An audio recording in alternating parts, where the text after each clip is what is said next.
Whoa, whoa, whoa. What up, what up, what up? Man, like, subscribe, and share, folks. Like, subscribe, and share. Yak, Chicago's finest. Man, we got some tragic news, man. Hall of Famer, former Baltimore Ravens, great Ray Lewis. His son has passed away. Let me tell y'all what I heard about it. Let's go.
Whoa, whoa, whoa. What up, Blue?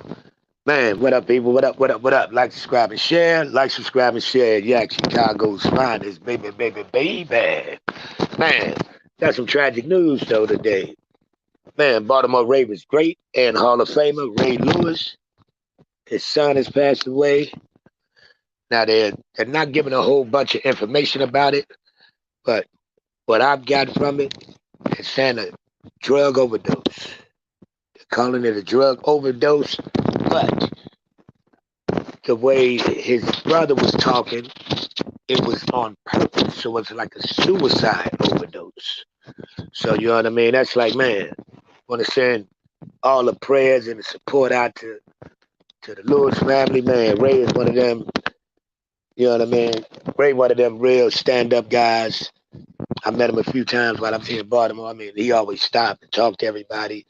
You know what I mean? He's not one of them celebrities that's real stuck on himself. You know what I mean? So he's definitely a real gentleman, and one of them guys to look up. That a lot of young cats look up to and should try to look up to. He's one of those guys. He made it out, stayed out of there. You know, he had a few hiccups in the road, but none of that really mattered. It's like, man, his son never. He was going. He had issues ever since they was here in Baltimore. Cause you got to think, if your father is Ray Lewis, and you're Ray Lewis the third, that's a lot of pressure on you. And you played football. Now, he played running back. He wasn't a linebacker like his daddy. He actually played running back. Then when he went to college, he switched over to cornerback. So he never like lived up to the so-called quote unquote expectations of a Hall of Fame football player as his dad. So I believe that might have took a toll on him because his younger brother was on Twitter and he was like, now you're done having all the pain.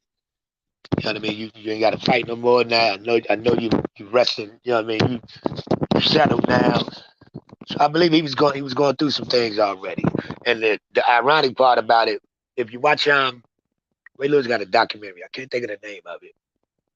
His kids, now he was a stand-up dad, but surprisingly, his daughter was more of the athlete like him, had the competitive spirit like him, as opposed to Ray Lewis the third. And that could take a toll on you. They found Xanax needles and heroin. Yeah, exactly. And it's like, you know, it could be a suicide overdose, which is like, man, crazy. But that goes to show you, no matter what stature you come from, what degree or level your parents are, and that shit doesn't matter. You know what I'm saying? It's like, man, wealth does not make you happy. It can make you joyous about materialistic shit, but wealth does not make you happy. And I tell my wife all the time, like, man, I would take loyalty and respect over $1 million. And I'm not just saying that. I'm not just saying that to be having words come out of my mouth. I really and truly I mean that. So it's like, you gotta, man, Ray Lewis has your dad, everything he do it top of the, at the top of the top. He's one of them dudes that do everything pretty much damn near great. So that's, man, that a lot of pressure on a young man following in his dad's footsteps. You know what I'm saying? And it's like, man, Ray was very supportive, but when you're not living up to what that bloodline everybody expected to come out, that could be a lot of pressure, man. I'm thinking for them to label it accidental overdose, they had to have some knowledge of him being a user. Exactly, exactly. And it's like, man, because he went to he wanted to go to Florida, but he went to, what is it, Virginia Academy something, VAA. That's the like junior college he went to. So he didn't live up to the expectations of what everybody would think Ray Lewis Jr. would live up to. So that could be a lot on the person. You know what I mean? That could be a whole lot on the, cause man, trying to walk in Ray Lewis footsteps, that's an impossible fucking task. You understand? And it's like, man, the crazy part, man, it's a lot of stuff surround Ray Lewis. Now, a few years back, his brother committed suicide, jumped in the fucking Mississippi River off a bridge. You know what I'm saying? So his brother committed suicide. So it's a lot of depth surrounding the bro. You know what I mean? Man, L Blue, not could be. That's a lot to carry. You got you got to think now. If he'd have played basketball or something or baseball, not that big of a difference. But for you to play football with the dedication that Ray Lewis had, and man, every coach on his way up through high school was grabbing him just thinking the bloodline was going to be, here's the next coming of Ray Ray. You know what I'm saying? So that's a lot of pressure, man. It really is. They have a history of mental illness in the family also. Now that's definitely something to think about. Because his brother, I can't remember what was the reason, the conclusion behind his brother committed suicide, but his brother, man, jumped into the Mississippi River. And if I'm not mistaken, they never found the brother's body either. If I'm not mistaken, I don't believe they ever recovered the body. But I was like, man, that was a tough one. But and Ray, one of them real positive guys. He always putting out a positive message. You know what I mean? He definitely, man, he a stand up guy, especially since the brother committed. Exactly, it could be a family trait. And I know the father, because Ray Lewis' dad, his dad is in his life now, but he didn't meet his dad till, you know what I mean? He knew who he was, but he didn't have a relationship with him. And you know what I mean? He used that as fire to be the best player he could turn out to be, because his dad was a hell of a football player. He had all the records at Miami, and Ray Lewis vowed to break all of the fucking records that his dad set at the college. And ironically, he did. He erased every record that his dad put in the record books. You know what I'm saying? That's how much disdain he had for his father for not being in his life as he was growing up, but then he used that as motivation. Now, the flip side of that, Ray was right there for his son, had all the games, picking him up, giving him all the accolades. He had every chance to succeed that he possibly could think of. And you not making it to that level. Now think about this. Ray Lewis Sr. was a great, outstanding football player. Ray Lewis Jr., Hall of Fame Baltimore Ravens football player. Now you Ray Lewis the third, and you don't live up to that damn stature that they set. That could be a lot on a young man. That could be a whole lot on a young man. And you have to think about the tenacity that Ray Lewis had. I was like, man, I cannot remember the name of this damn documentary. He had them boys working out with him. And when I say he had these kids on the side, hurling up water, Gatorade, anything. That's how hard he was pushing them. So I know that could be tough on a young man. You know what I mean? I don't think Ray forced him into playing football, but he has that. Whatever you do, you got to give it your all. Whatever you do, blood, sweat, and tears, dedication. So man, that could be a lot. You know what I'm saying? That could be a whole lot, you know. And the, and ironically, the daughter is she plays damn, I believe it's basketball and volleyball, I believe. But she has that fire in her belly. You know what I mean? From the documentary, she was in there working out with me. I mean, she won't quit with the push up. She was more had that personality than the son. You know what I'm saying? So that man, that, all of that shit can play, have your mind playing tricks on you. You know what I'm saying? So that's man, it's a lot to handle, man. Man, I want to say prayers out to this young man, man. Prayers out to the entire family. Hate to hear, man, 28 years old. He was just starting to live, you know? Just starting to figure shit out, you would think. You know? Man, and it's like, man, they're going to show you money does not, and I mean, does not buy you happiness. It can buy you some materialistic shit, but it also can buy you an early fucking grave. You know what I'm saying? Yes, man, it's very sad. And it's like, man, but for these kids out here, put these pills down, the Xanax, the Percocet 30s, and now they stamping all these fucking pills, man. They're not the medically prescribed prescriptions. They are they are stamping, and these pills are fentanyl. They are completely fent pills, and you might could take a half of a fucking Xanax of a regular prescribed Xanax, but if you get one of them hot boys off the street, that half will kill you immediately. Your body's not conducive to have that shit in your fucking system to that degree. And it's like, man, these kids don't get it because that's the end thing right now. Exactly. You can get them damn 30 milligram Percocets. You can get those boys for like 50 something fucking cent a piece. And then here in Baltimore, they go for $50 to $60 a pill. Fucking crazy. Excuse me. I went to and I ain't gonna even tell them this. Allegedly. I went on a cruise. And I was over in another area other than our areas. And I tripped across some prescriptions. And you know what I mean? You know, I'm a former hood hooligan. I knew how to get them back on the ship and all of that shit. And I came home and you know, had some nice value for nothing, basically. You know, you get them dirt cheap, but here $60 for one 30 milligram Percocet. Now the kick to that is you cannot afford this shit. You cannot afford a $60 per pill Percocet habit. So what does that do? That leads these young fuckers to sniffing heroin for $10 a pill.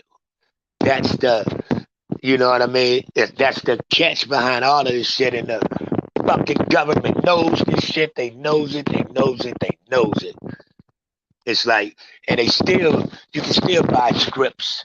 Doctors are still selling scripts. Got doctors up here on this end.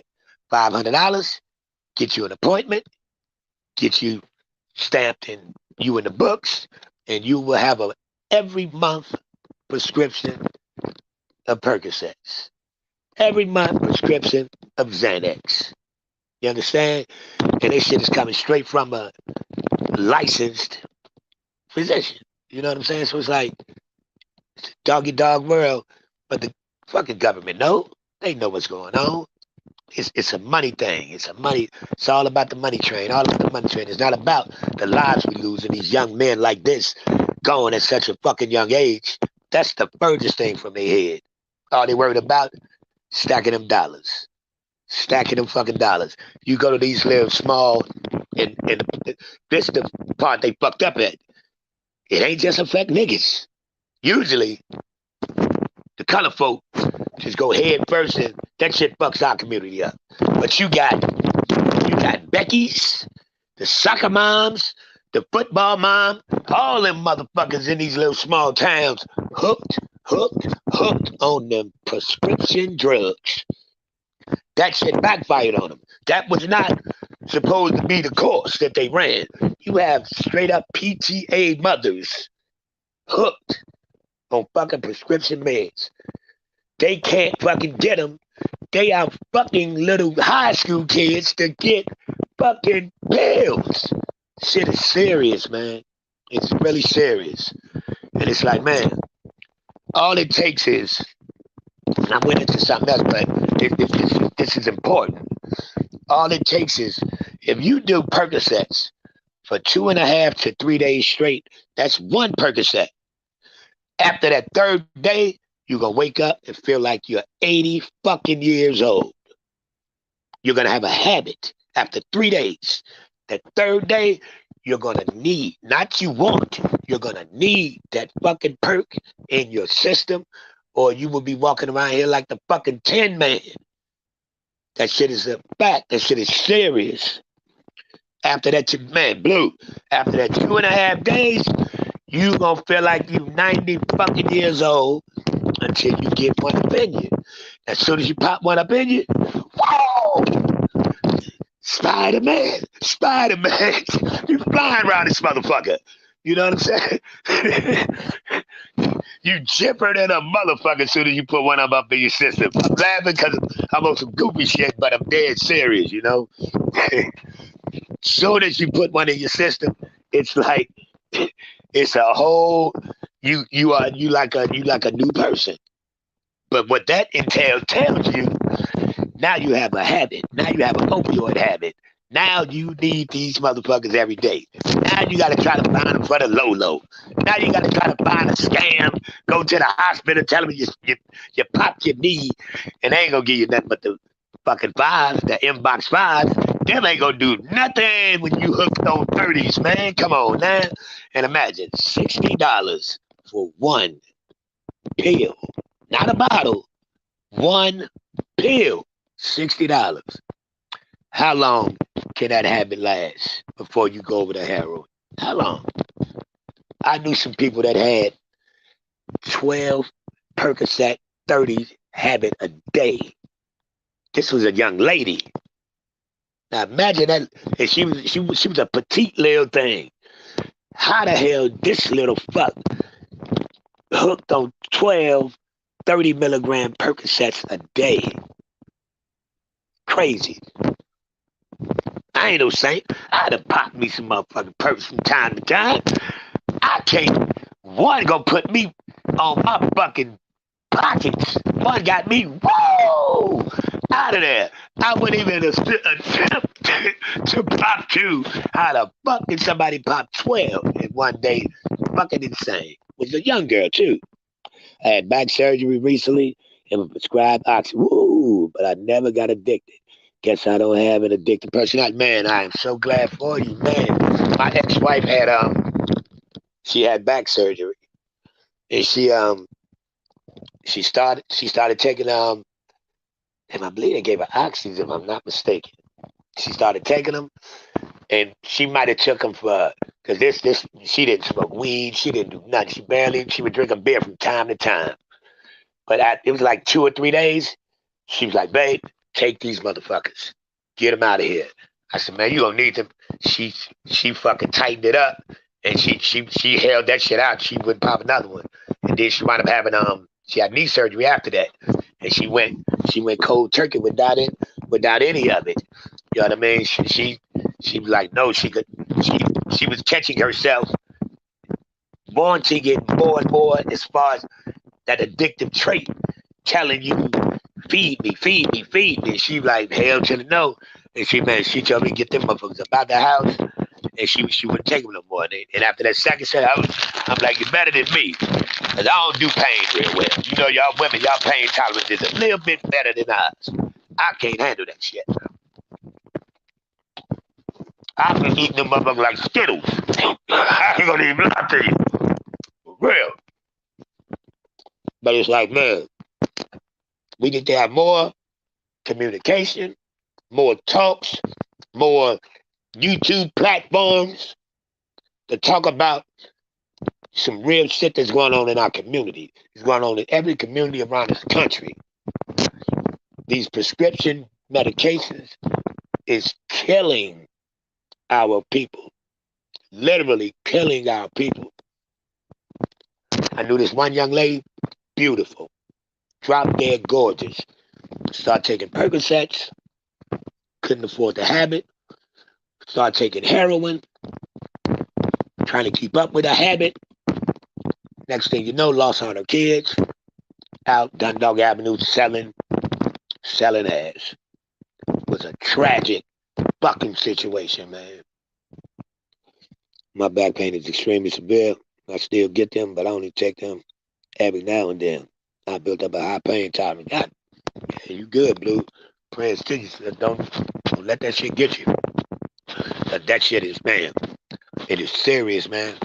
I saw this young lady, Blue, when I tell you, she went from, she's in school, she was going to college, had all her kids, take care of kids, house, home, everything. Dwindled away everything. And she's still street walking right now, you know what I mean? It's tragic. And it's like, man, shit bring tears to my eyes. Even thinking about that shit, man, because just got caught up. And you know what I mean? Caught up fucking with them pills. And that turned into a whole cycle of changed her entire existence of life. Kids in the system now. She's out here prostituting up and down fucking Dundalk Avenue. And that shit is like, man, like a real tragedy, man. So it's a lot of people, man, definitely dealing with this epidemic, man, because it's really an epidemic. But man, I got off track, but man, it all really go together for real, man. You know, I appreciate you, dude. It's all love. It's what it definitely is. Man, so prayers go out to the Lewis family. Hope everybody can keep it together, and you know, his brothers and sisters, his mom and his dad. Man, everybody stay strong. Red strong dude, but man, you ain't supposed to bury your babies, you know? So that could be a tough one on anybody. So, man, I appreciate everybody. You know, El Blue, man, holler at me, man. I appreciate you always. Thank you for the good words of confidence yesterday. You lift my spirits up. I really appreciate that, babe. Really do. I'm still on the prescription I got in September. Only take one if I go out, and will be on my feet all. Oh, you good, Blue? Yeah, you good. That's strong willpower right there, for real. But you know, y'all women, y'all have kids, man. We couldn't do that shit. Y'all tolerance is so much better than ours. I had a fucking bottle up like I'm shaking out a fucking Pepsi. Skittles around this motherfucker. Exactly, man. It's always love, sis, man. I appreciate you, yo. I talk to you, man. But everybody, man, thank y'all. Anybody catch this, man? Spread the word, spread the word. Get these fucking pills out of our neighborhood, folks. Get them out, get them out, get them out. They are eradicating our young folks, man. They really are. So, man, I appreciate everybody, man. Whoever just checked in, go back to the beginning, check me out, man. Definitely an important video to listen to. Appreciate everybody, man. Like, subscribe, and share, folks. Like, subscribe, and share. Yay. Chicago's finest. Baby, baby, baby. Holla back.